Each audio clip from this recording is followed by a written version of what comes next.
আজি 2 অক্টোবৰ মহামানৱ মহাত্মা গান্ধীৰ জন্মতিথি যিদৰে সমগ্ৰ ভাৰতত পালন কৰা আছে তাৰে লগত সংগতি ৰাখি আমাৰ 1 নম্বৰ হাজোগাঁও পঞ্চায়তৰ চৰকাৰীভাৱে ইয়াত উদযাপন কৰা হৈছে আৰু আমি তেওঁলোকক সহায় কৰিছোঁ পঞ্চতীৰ্থ মণ্ডলৰ ভাৰতীয় জনতা পাৰ্টিৰ সমূহ কাৰ্যকৰ্তাসকলে। আৰু এই স্বচ্ছতা ওপৰতে আজি গোটেইখিনি পদক্ষেপ লোৱা হৈছে। আৰু এইবাৰ যিটো মহাত্মা গান্ধীৰ জন্মতিথিত ইয়াৰ মূল থিম হিচাপে লোৱা হৈছে স্বভাৱ স্বচ্ছতা সংস্কাৰ স্বচ্ছতা।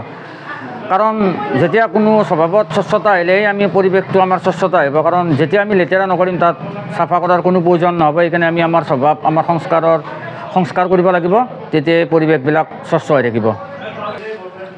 আজি 2 অক্টোবৰ মহামানৱ মহাত্মা গান্ধীৰ জন্মদিৱস উপলক্ষে আমাৰ 1 নম্বৰ হাজো গাঁও পঞ্চায়তত বৰচাপৰি অঞ্চলত আমি আজি আহি উপস্থিত হৈ গাঁও সভাখন অনুষ্ঠিত কৰিব ওলাইছোঁ। ইতিমধ্যে গাঁও সভাৰ কিছু কাৰ্যক্ৰম অতিবাহিত হৈছে। আজিৰ এই গাঁও সভাৰ প্ৰধান উদ্দেশ্য আছিল যে স্বচ্ছ ভাৰত দিৱস আৰু স্বভাৱ স্বচ্ছতা আৰু সংস্কাৰ স্বচ্ছতা, এইটো হ'ল আজিৰ গাঁও সভাৰ থিম। যে স্বভাৱ স্বচ্ছতা, যদি স্বভাৱত স্বচ্ছতা আহে আৰু তেতিয়া আমাৰ সংস্কাৰতো স্বচ্ছতা আহিব। গতিকে মহামানৱ মহাত্মা গান্ধীৰ এই 2 অক্টোবৰৰ জন্মদিন উপলক্ষে আমি ৰাতিপুৱা কাৰ্যসূচী মাল্য অৰ্পণ ইতিমধ্যে কৰিলোঁ, তাৰপিছত চাফাই অভিযান কৰিলোঁ আৰু এতিয়া আমি গাঁও সভা অনুষ্ঠিত কৰি আছোঁ। আজিৰ এই সভাত স্বচ্ছতা সম্পৰ্কে ৰাইজৰ বিভিন্ন দিহা পৰামৰ্শ গ্ৰহণ কৰা হ'ব, লগতে পঞ্চায়তখনৰ উন্নয়নৰ বাবেও বিভিন্ন আলোচনা কৰা হ'ব। ধন্যবাদ।